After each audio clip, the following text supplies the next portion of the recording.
No processo de sociedade da informação, a gente teve uma transformação, principalmente na década de 70, né, de um elemento que estruturava o que é a sociedade industrial, né? Então, a sociedade industrial, ela se estabelece desde a Revolução Industrial, né, e que tinha a ideia e que se estabeleceu dessa maneira com a vida humana em torno da ideia de cidade, né, e a cidade em torno da ideia de indústria, né?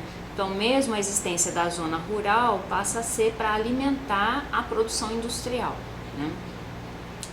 Na sociedade industrial, então, o conhecimento e a formação técnica já eram importantes, mas um conhecimento que era produzido de uma maneira mais lenta, né, e que, portanto, era possível a gente ter uma formação dos profissionais que iria alimentar, vamos dizer, essa vida profissional por todo o percurso profissional de um sujeito. Então, muitas vezes, por exemplo, um engenheiro se formava, ingressava numa indústria, né, como engenheiro daquela indústria, e trabalharia ali 25 anos, raramente tendo que fazer uma formação continuada, porque aquele conhecimento que ele tinha aprendido na sua formação inicial daria conta de responder a esses desafios do trabalho, né?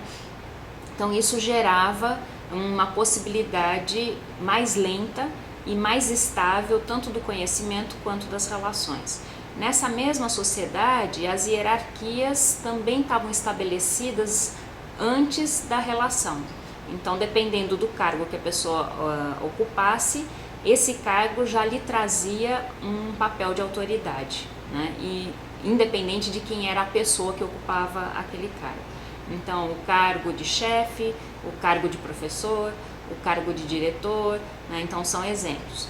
Que é na educação ao que às vezes a gente se ressente e faz um discurso nostálgico, né? De que antes os professores eram respeitados, antes os diretores eram respeitados. E aí, caminhando um pouco mais nessa reflexão, a gente vai ver que não é uma questão de respeito com professores ou com diretores, mas que tem a ver com uma mudança social muito mais ampla que aconteceu com o advento da sociedade da informação, com o giro dialógico, né, e com os outros processos que a gente vem vivendo.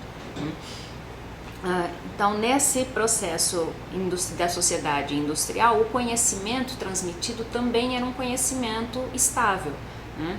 Então, por isso, por exemplo, a gente podia ver lá na década de 60 e mesmo na década de 70, professores que repetiam a mesma aula de geração a geração e que isso não tinha problema, porque era efetivamente o conhecimento que era necessário, né? Porque como esse conhecimento se alterava muito lentamente, uma pessoa que ensinava esse conhecimento podia repeti-lo da mesma forma de uma turma para outra durante anos, né?